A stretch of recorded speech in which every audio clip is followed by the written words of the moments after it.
honestly, would you still love me the same if I got locked away? We lost it all today. Tell me if I showed you my flaws, if I couldn't be strong. Tell me honestly. Wabarakatuh, saya Nanang Jule Fendi dari Universitas Terbuka dengan NIM 85885651. Kali ini saya akan mengambil mata kuliah tentang praktikum MIPA di modul 1 KP2 tentang simbiosis. Saya akan mempraktekkan tentang simbiosis, mutualisme, komensalisme, dan parasitisme. Dan ini contoh tumbuhannya: benalu atau bisa dikatakan parasit.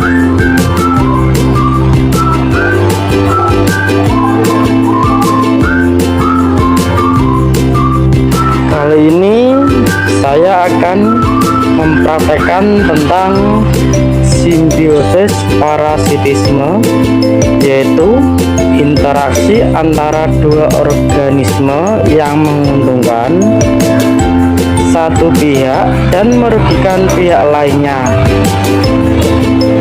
yang disebut dengan parasit, mendapatkan keuntungan seperti makanan atau tempat tinggal, sementara inangnya dirugikan karena kesehatannya terganggu, bisa menjadi lemah atau bahkan mati. Contohnya seperti ini.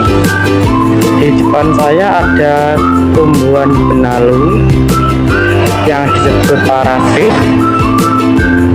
dan menempel kepada pohon mangga. Jadi yang satu pihak diuntungkan, yang pihak kedua merasa dirugikan.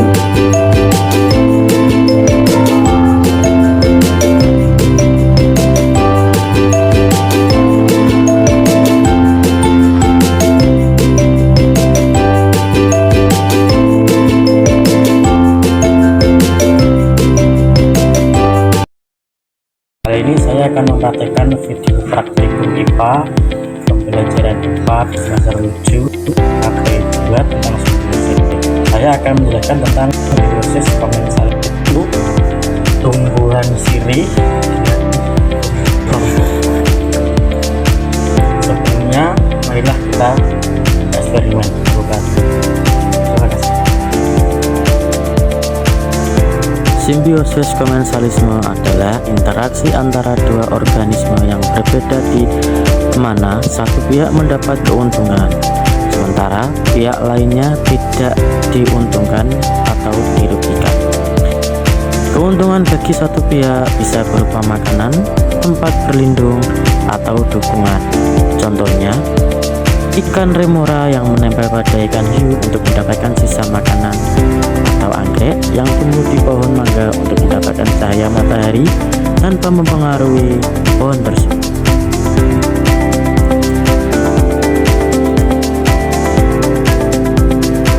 Kali ini saya akan mempraktekkan simbiosis antara daun sirih dengan pohon lombok, di mana sirih mendapat keuntungan atau tempat untuk tumbuh dan menopang hidup agar mendapat sinar matahari, sementara pohon lombok tidak mendapatkan keuntungan maupun kerugian. Sirih tumbuh merambat pada pohon lombok yang berfungsi sebagai inang atau penyangga untuk mendapatkan akses sinar matahari demi fotosintesis. Terima kasih. Kali ini saya akan praktikum IPA di semester 7 dengan materi simbiosis. Kali ini saya akan membahas simbiosis mutualisme, yaitu sekarang posisi saya berada di bawah pohon lengkeng. Proses simbiosis mutualisme yaitu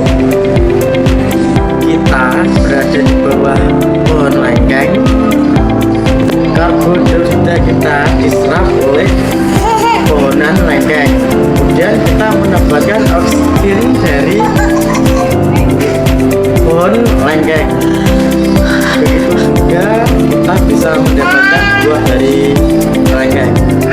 Sekian dari saya, terima kasih.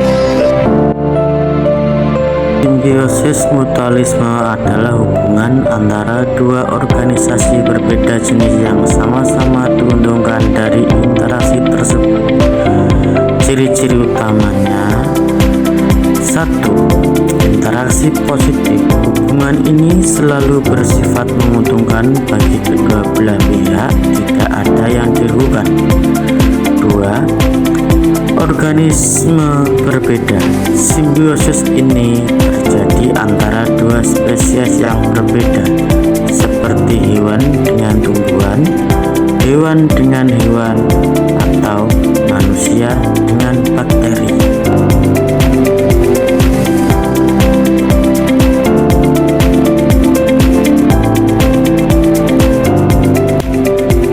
Simbiosis mutualisme antara pohon kelengkeng dan manusia terjadi karena kedua belah pihak saling menguntungkan, di mana manusia mendapatkan buah kelengkeng untuk dikonsumsi, sementara manusia berperan penting dalam merawat dan memastikan pohon tersebut tumbuh dengan baik. Manusia memberikan oksigen yang dibutuhkan untuk pernapasan, dan sebagai balasannya, manusia memperoleh manfaat dari buah dan udara bersih yang dihasilkan pohon tersebut seperti yang dijelaskan. Manfaat bagi manusia: sumber makanan. Pohon lengkeng menghasilkan buah yang lezat dan bernutrisi untuk dikonsumsi oleh manusia. Penghasil oksigen, seperti tumbuhan hijau lainnya, pohon lengkeng menyerap karbon dioksida dan menghasilkan oksigen yang penting untuk kehidupan manusia. Penyerap polusi. Pohon membantu membersihkan udara dari polutan sehingga lingkungan menjadi lebih sehat. Terima kasih. Sekian dari saya.